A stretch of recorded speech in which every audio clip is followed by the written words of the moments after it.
Welcome back, everybody, here at Hyperspace on PSN Radio. I'm your host, Solaris BlueRaven, and I'm here with my wonderful guests, Walt, Silva, and Nancy Hopkins. All right, everybody. This has been great information. I so appreciate y'all being on tonight. Thank you for having us. It's been a pleasure. I must say, what a compliment both of you have insofar as information goes, too. It's really nice.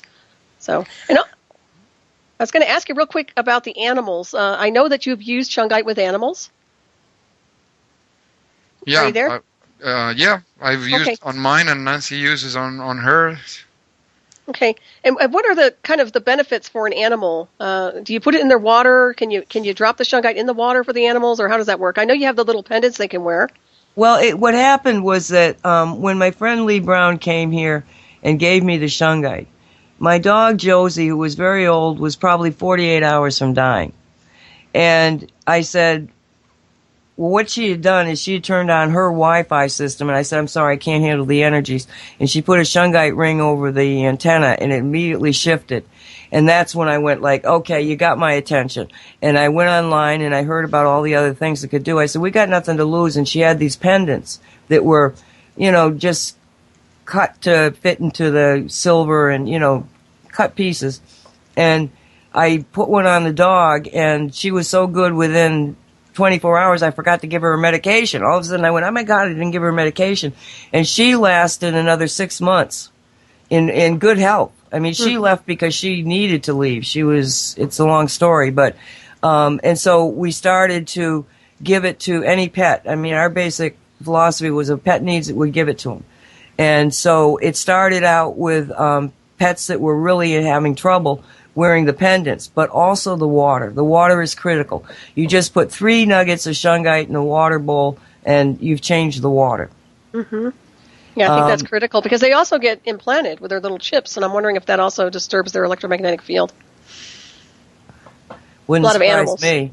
Right. Well, it would seem like it would, because I've heard stories that some animals actually can get cancer from those being chipped. So. Oh, really? Yeah, so that's something I've heard, and a few people have mentioned that to me, so I was curious about it. But yeah, what about plants? I suspect it's the same with plants, right? Well, in Russia, they actually did a few experiments, but to give you an example, they took a farm where they grew potatoes, and on half of the field, they mixed the powder in with the soil, and they got an 80% increase out of that field. 80%.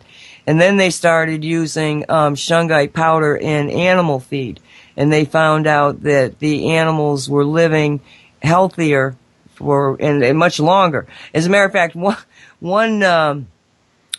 thing that the West did was they had rats, and they had them on fullerenes. I think it might have been artificial fullerenes. I don't think it was shungite.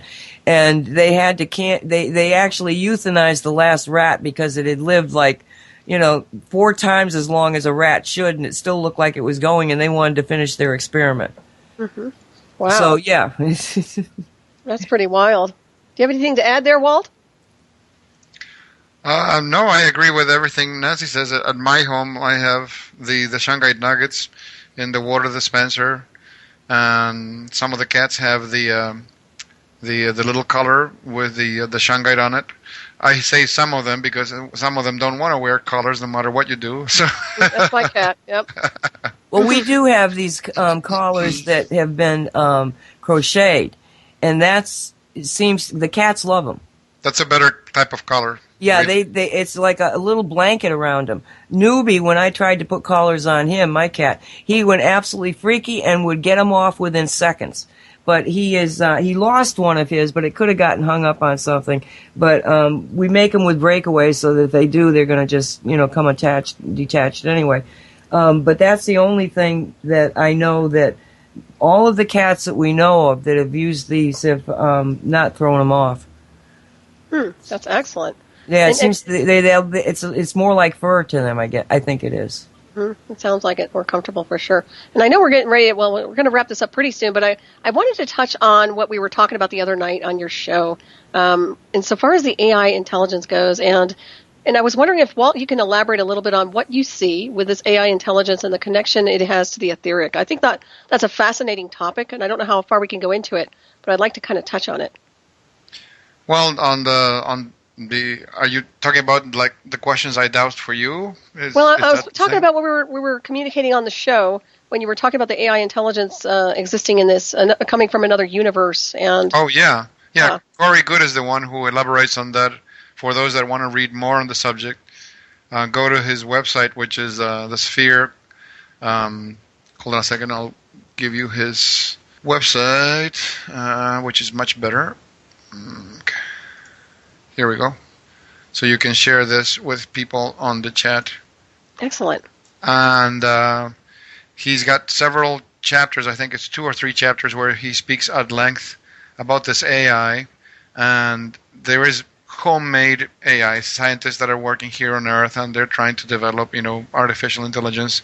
But the behind all of this, he says that there's an AI signal that actually come here from a totally different reality, another universe.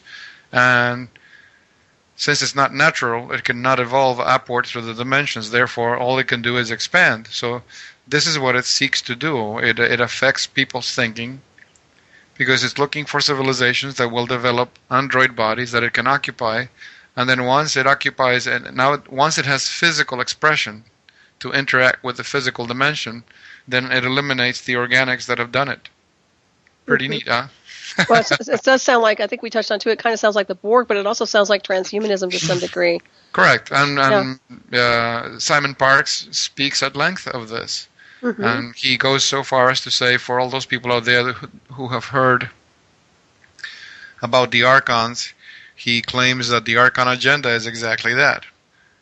That it's they're etheric entities, and they influence your thinking, because your thinking is energy, and all they do is they herd, like a cow herds the cows. They herd your thinking in specific directions, so you focus on this. And so Corey Good says that all those scientists out there working in the scientific community that are dubbed AI prophets, meaning that they're out there pushing for the AI agenda and the computing and all of the stuff behind it. He says they're being manipulated. They're being mentally manipulated to do this. Mm-hmm. Of themselves, they wouldn't even be interested. So when I doused the questions for you as to what was the nature of this signal that you say it is detectable in you, mm-hmm. I got a yes when I asked if this is the signal of the invading AI. Mm-hmm. So then I ask if you made an agreement to have this. No. Is she deriving any benefit from this? No. Is this degrading to her? Yes. And then I asked the question if they could give me can it be canceled with a signal, with a specific signal? And I got a yes. So then I was given all the parameters so I could compose an anti-signal. So it's 18 minutes long, and I played it like 4 times over. I love it. I've been irradiating your positive and negative in order to do. This because you are a magic practitioner. To do sympathetic etheric resonance, you need both the positive and the negative of a photo. Mm-hmm. So I took your photo and I did the invert. So this is one on top of the other. So I don't know. I'm hoping. Yes, and I'll be talking to you off air on that too. I'm hoping that you'll be reporting good news. Me too, and I'll tell you what, I know it can't hurt, and I do want this out in one form or another because it's not supposed to be there, and I'm very clear on that. So, and I do appreciate your help. And once again, I'm sure there are other people out there who have some kind of signal like mine. And if this is the case, then your services are well needed. So I'll tell you that right now. So, that was the great experiment. Keep my fingers crossed that you'll tell me, I'm totally cleared and vaccinated, so you'll never get affected again. Well, but don't hesitate to tell him if you don't feel it, because that's happened to us, and it's because he's missing a piece of the puzzle. And so he'll go back and he'll look at it again, and he'll ask some more questions, and he'll come up with the right answer. Right, and also I wish he lived by me. I wish you were close by. Then I'd just be over at your house. But I will say, next step would be a helmet for me. Keep that in mind. That's the next move, really. But I'll be sure to let you know, because we'll go into that afterwards. But it's fascinating. It's just quite fascinating. Well, we're going to do some experiments with putting, making magnetic paint. Not that the paint's magnetic, but it attracts a magnet. So you can paint the walls of a room and then just put a shungite magnet on it. What about the thing that you found, Nancy? You showed me. You said you were going to send it to me, but then afterwards, we ended up doing other things, and I never. You bought something out of Amazon. Was it like a magnetic powder or a metallic? Oh yeah, I got it. That's what I'm going to use. So it's like a really fine powder, magnetic filings. So you could put that in a can of paint and mix it up, and then paint a room with it, right? Right. So what exactly would that do? Well, it'd be like it'd be inside your refrigerator. Oh, nice. It would completely shield the room from any electromagnetic Wi-Fi signals at all. I can just see everybody who's renting a house painting with magnetic paint. Well, they have it. I mean, there's paint out there that does it already, but I looked into it, and they're saying, well, sometimes it doesn't have enough magnetism to it. So I've got this. I have these filings. I got it for something else, but I got some paint. I'm gonna put some paint and some stuff again until we get the right kind of pull on the magnet, and then know what my ratio is of the filings and the paint. That's excellent. So would you mix any shungite powder in with the magnetic paint? That would be another experiment. Wow. It seems to me like they would complement each other, right? Or no? Yeah, it sure would. You better try that and let me know how that works, because I'll be buying some paint off you. You have to try it in one room, and then in another room do something else, so you'll have different rooms to compare with. Well, luckily I'm energy sensitive, so I just have to sort of mix it. What about a Faraday cage? I mean, when you're talking about all this stuff, do you recommend a Faraday cage, or do you think that's too complex for most people? No, they're not necessary, because the key to why shungite is so successful is it's actually working with the field. If you put a Faraday cage up, you're trying to cancel the field to block the field. No, turn on your Wi-Fi, put some shungite out, and you got a healthier condition than you did before you put the shungite out. That's better, because people can't. It's the field. Right. And the Faraday cage has limitations, because you see, depending on the geometry of the cage, it's what's the range of frequencies that it'll ground out, because the Faraday cage is only as good as your grounding. It has to be grounded into the earth. Mm-hmm. So it's like a sponge. It's grabbing the signal and just dumping it into the earth. So depending on the geometry of the cage, like the size of the openings, is the kind of frequencies that it'll be able to deal with. If the openings are too large and the frequencies are very high, it won't work. Mm-hmm. And also, it's only pure EMF. If there's other stuff that you want to filter out, it won't. So there's limitations to the Faraday cage. Yeah, that makes sense. Well, what instruments do you use to measure the frequencies when you're testing a product? What kind of technology do you use, or is it just your internal radar and dowsing? For me, dowsing. Is it? Okay. He does dowsing, but I put people that are energy sensitive together, and we put them through some testing. Mm-hmm. What's this feel like? What's this feel like? Until we get a consensus of something. Right. And are you sensitive to the energy too, Nancy? Oh, yeah. You are. Yeah, you sound like... Well, that's what happened with the smart meter, is that I put the S4 on it, and I said, no, something's still wrong with it. And I kept telling him, no, do this, do that, do it. And finally, he sends me something, and as soon as I got near it, I could feel that, okay, it's working. This is what I wanted to feel. Mm-hmm. It was like the concept of putting it on the water pipe itself came because I'm like, I wonder what happens if I put this on the water pipe, and I did not anticipate. I mean, the water is running like down a river, and I did not anticipate that when I put the shungite on the pipe that it would actually start going upriver too, because the molecule started vibrating at the field of the shungite, but now that field starts the vibration of the one that's not even in the field yet. Mm-hmm. And it goes right back up. I mean, it went all the way to the street in the meter.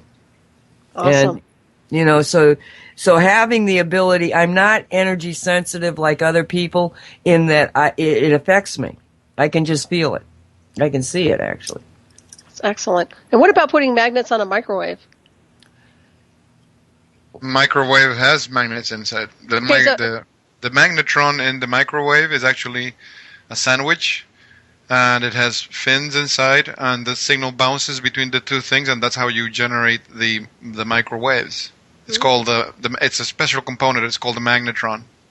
Right, but would it cancel it out insofar as being, a dirty kind of contributor to the environment for a microwave? The problem with the microwave is that it's my naturopathic doctor back in New York, he had the right idea. The only reason he had a microwave in his office was to sterilize instruments. That's it. Oh, wow. Because he says the problem with the microwave is that heating that it does when it heats up food, he says, is literally destroying all the molecules of the proteins, all the vitamins, all those beneficial molecules that you want to take into your body, is literally destroying it. So that's why that complaint that people say, microwave food doesn't have any taste. Because it doesn't. Because that taste is the signature energy that there's some energy in the food. That's why yogis, and for those people that have studied Hatha Yoga, they will chew their food until it's liquid in their mouth, because that taste that you're tasting is the energy that you're absorbing through your tongue. But you will microwave something, now it's tasteless. There's no energy in it. Right, even with it's just something as simple as coffee, it kills, I'm sure, everything. Yeah, it's really bad, isn't it? We should probably get rid of those, and I know they're so convenient for a lot of people, but... The only reason I have a microwave is to cook my sponges. Yeah? You're not taking my microwave away from me, not over my dead body. Yeah, Your dead body will be there sooner than later. Yeah, we're all going to die anyway one day. Might as well be sooner than later. Less taxes. Quick, send in Showtime. Quick. I love my Hot Pockets. If I don't have my microwave, I'm in trouble. Oh, that's funny. My goodness. Well, we're almost out of time here. I want to thank you, Walt and Nancy, so much for being on the show tonight. It's been a pleasure. It's been a pleasure and honor. CosmicReality.net, and you can see us on Cosmic Reality Radio Show Tuesday nights at 7 o'clock on Wolf Spirit Radio. Excellent. That's wonderful. Very cool. Of course, I want to thank my producer here tonight, Angel. You've been fabulous, as always. Thank you. Thank you, everybody, for tuning in tonight. Appreciate that, too. And I think we're just about out of time, or did I jump the gun again, Angel? No, you're good. You're good. Excellent. Ready, All right. Ready to roll out? All right. Yes, we are. Appreciate you both, and Walt, I'll see you later. Be safe, all the people. Good night, everybody. Good night, everyone.